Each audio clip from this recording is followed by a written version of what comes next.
In the 1999 NBA Draft, holding the second overall pick, the Vancouver Grizzlies, a franchise who newly became an NBA team in 1995. They had their eyes on a promising 6'3" talent from Maryland who would later become an NBA star and later be nicknamed the franchise. Who remembers Steve Francis? However, Steve Francis had made it clear that he had no interest in joining the struggling Grizzlies. With the second pick in the 1999 NBA Draft, the Vancouver Grizzlies select Steve Francis from the University of Maryland.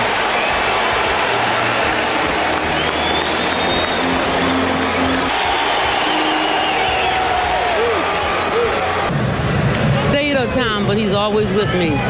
Be yourself and call home. Don't forget to call your grandmother now from Vancouver. I don't think that, it'll be hard for me to be myself. I just want to be happy, where I'm playing and also, do some of the things that I did in college that made me such a great basketball player, and I'm going to continuously do that. For the draft, Francis visited Chicago and Charlotte, who held the first and the third picks respectively, but he decided to decline his visit to Vancouver. He openly stated his reluctance to join the Grizzlies, mentioning reasons such as geographical distance from his Maryland residence, tax implications, endorsement opportunities, and his belief in God's plan or God's will. Do you believe that Vancouver deserves another shot at the NBA? I think with the right backing, the right ownership, and, of course, PR is very important. I know that the fan support is there. I see that a lot of people, like I said, Canada has a lot of good basketball players in the NBA, as we see. And, who else to say but Steve Nash, who's a Canadian. So you never know. But Grizzlies GM Stu Jackson would still go on to pick him anyway. Francis's reaction to being drafted by the Vancouver Grizzlies was a clear display of his disappointment as he begrudgingly made his way to the stage to shake Commissioner David Stern's hand. Even during his interview on the national TV moments later, he didn't appear much happier.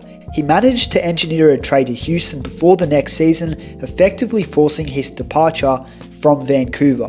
Whenever Francis returned to Vancouver thereafter, he faced relentless booing from Grizzlies fans, and well, to be honest, it makes sense because he literally ruined their entire franchise. So yeah, they harbored deep resentment for his initial rejection to be a part of the Vancouver Grizzlies. Kind of describe what it was like coming back into Vancouver, with all the boos and the fans and stuff like that. Can you explain that atmosphere and what it was like? Because you actually had a good game. It wasn't just a normal game. I knew it was going to be hostile. Even the players were on both sides were amped up. My guys in the Houston locker room understood how much that meant to me. What if Steve Francis didn't request a trade and stuck it out with Vancouver? Would the Grizzlies still be located in Canada? Could the so-called franchise really save them? Well, that's what we're here for. This is Marcus from the Bench Mob. We are finally back on the channel. Let's go ahead and get right into the video. Let's break it down. I'm excited to be here. Steve Francis was ahead of his time, that's for sure. Initiating his departure from a city he had yet to play in, citing it as God's will, that wasn't a thing of the 1990s to 2000s. This trade would mark the largest trade in NBA history up to that point in time. But nowadays, guys like KD, James Harden, Jimmy Butler, Anthony Davis, there's so many big name trades that do happen in today's basketball world. And despite Steve not living up to the talent of any of those guys, it's his marketability to me that meant so much to a franchise being the Vancouver Grizzlies and why that could have saved the entire franchise. They would have finally a young promising attraction to put fans' bums on seats. Well, they thought. Following the 1998-99 lockout, a decrease in fan attendance coupled with the struggling Canadian dollar led to Orca-based Sports and Entertainment Arena and the franchise owner to incur financial losses. Despite an unsuccessful endeavor to offload the team, they relocated to Memphis, Tennessee. In what was anticipated to be an upbeat introductory interview, Francis was questioned by the Grizzlies' primary radio station about his knowledge of Canada, and he didn't hold back. Francis would say, "It's cold, it rains a lot, and it takes all your money." Francis bluntly stated to the interviewer, he added, "Hopefully tomorrow when I wake up, I'll be happy."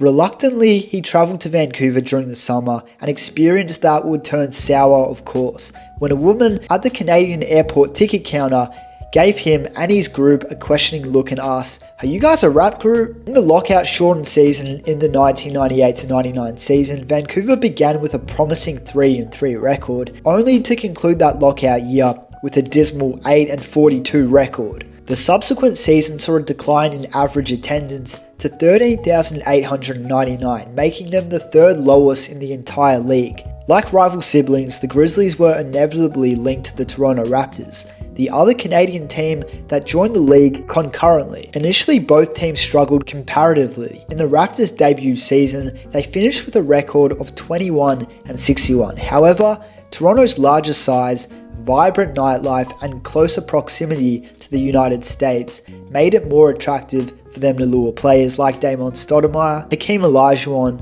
etc., etc. Consequently, the Raptors garnered more fan support, ranking the third highest in fan attendance at the expansive Sky Dome Arena during their inaugural year. However, that marked the extent of it.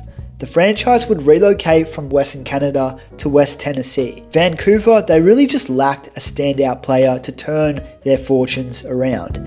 Following Abdul Rahim, the next 4 lottery picks, Antonio Daniels, Mike Bibby, Steve Francis, and Stormile Swift, never earned an All-Star selection while playing for Vancouver, and obviously Steve never even put on a Vancouver Grizzlies jersey to begin with. The Vancouver Grizzlies relied on acquiring veterans who were past their prime, despite efforts to trade for local talent like Steve Nash, a deal that never really materialized. The team also had an early interest in Yao Ming, recognizing his potential star power and his connection to Vancouver's sizable Asian community.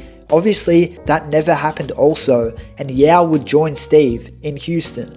However, Yao didn't join the NBA until 2002 as well, by which time it was too late for the struggling Vancouver franchise to even acquire Yao Ming. Now, whether you like Steve Francis or you don't like Steve Francis, the undeniable fact is the guy was a 3-time All-Star and his popularity at the time was off the charts. At the time, he was like a more selfish Russell Westbrook in terms of playing style and even popularity. No doubt would he have saved the Vancouver Grizzlies from expanding or relocating to Memphis. Now, the ironic part about this whole situation was that in 2009, when the Grizzlies were the only team that wanted him, the Grizzlies signed him and then they waived him 2 days after he signed. It was on the 10th anniversary of when he forced a trade to Houston as well. So it makes the whole story, I guess, they definitely got the last end of the stick and they got the last laugh. If Steve Francis had become a Vancouver Grizzly, would they still be a franchise till this day? Comment down below what you guys think. Glad to be back. It's been Marcus from the Bench Mob, and we will see you guys